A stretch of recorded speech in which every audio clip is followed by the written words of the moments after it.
comme tu dis, c'était suite à un match complètement raté de notre part. Du coup, on avait à cœur de bien faire. C'était pas facile, les conditions n'étaient pas super, il y avait beaucoup de vent. On n'a pas pu s'entraîner sur le terrain, du coup on ne savait pas vraiment comment est-ce qu'il était, il y avait du soleil.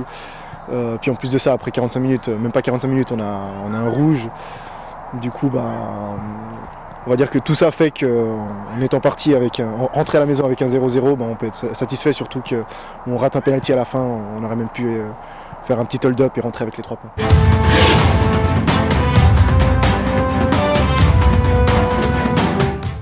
Juste pour rebondir par rapport à ce que tu dis, supérieur oui, mais après c'est normal, puis c'était un de plus. Du coup, c'est eux qui font le jeu et nous, on défend, puis on essaie de jouer sur un ou deux contre. Mais après, ce qui a manqué, par rapport à ce qui s'est passé, transformer le penalty. Sinon, je pense qu'on avait fait le match qu'il fallait à 10 contre 11 à l'extérieur, et après un match complètement raté où on s'en prend 7.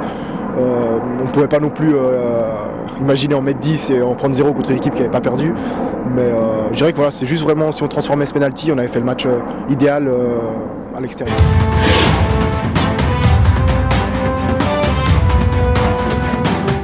Oui et non, après voilà, on est quand même tous satisfaits du résultat, de la manière surtout.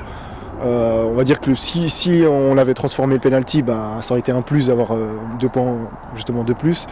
Mais non, je pense qu'on est de toute façon satisfait de la performance justement par rapport au match d'avant. Et surtout qu'on a continué à bien jouer puisqu'on a réussi à ramener les 3 points du dernier match.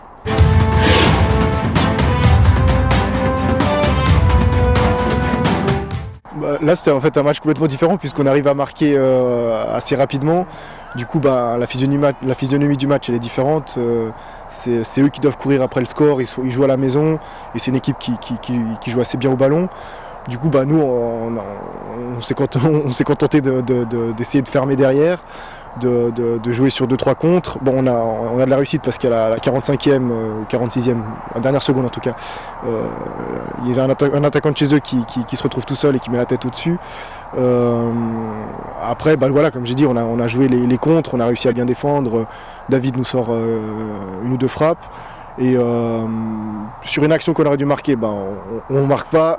On reste encore, on laisse le suspense, puis finalement Nico arrive à marquer dans les arrêts de jeu, ce qui tue le match, et puis on pouvait souffler les dernières secondes.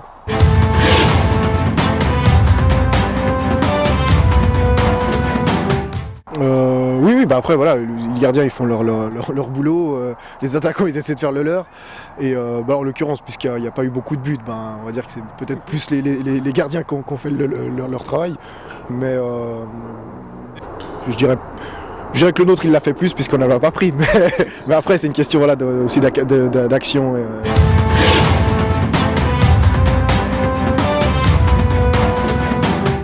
Ah oui, complètement. Quasiment toute la deuxième mi-temps, déjà la première, mais surtout la deuxième, je pense que les 3/4 du temps, on était dans l'autre camp. On se contentait vraiment juste de défendre, de garder ce 1-0.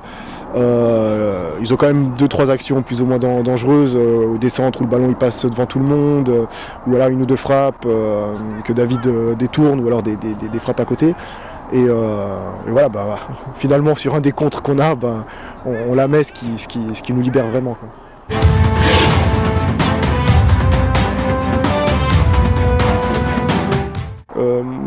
Je dirais ce qui fonctionne bien, c'est à part ce fameux match contre Mérin, c'est quand même l'assise défensive qui est toujours là. Tout le bloc est assez compact, on tient assez bien. Les premiers matchs on a pris des buts, mais c'était pour la plupart des erreurs individuelles qui faisaient qu'on prenait. Et puis là on voit que sur les 2 derniers matchs, quand on ne fait pas d'erreur, on ne prend pas.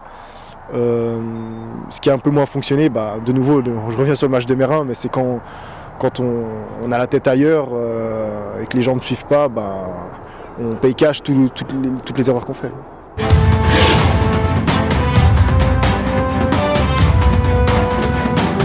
Je pense, oui, on est encore au contact des premiers. Il reste encore une quinzaine de matchs. Donc non, tout est ouvert. Après voilà, c'est à nous de continuer à jouer correctement tout en s'amusant, sans se mettre de pression. Et je pense que c'est comme ça qu'on arrivera encore à titiller les premiers pendant un bon moment.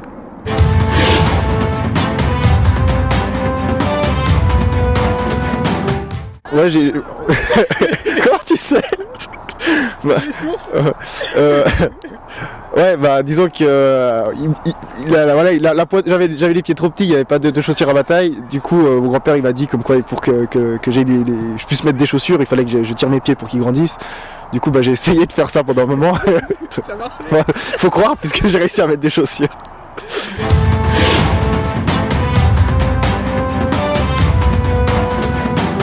Bah, on est tous déçus parce que parce que c'est un bon joueur qui, comme tu dis, qui apporte beaucoup au niveau footballistique.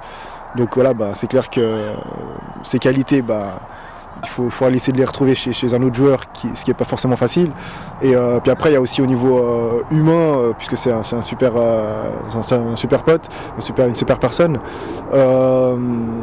C'est vrai qu'il va nous manquer dans le vestiaire, mais de toute façon, il vient quand même de voir les matchs. Et puis de temps en temps, à l'entraînement, il sera de toute façon présent. Je pense aussi à Alicante, ce qui est important pour l'équipe. Voilà, exactement.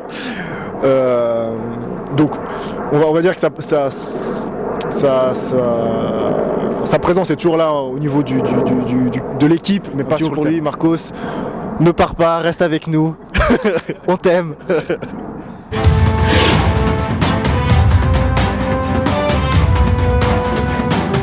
Bon, honnêtement, je pense qu'on l'appréhende comme n'importe quel match. En plus de ça, c'est un derby, donc il n'y a pas forcément de règles. Les derbys, il faut aller au duel. Il n'y a pas vraiment de calcul à faire.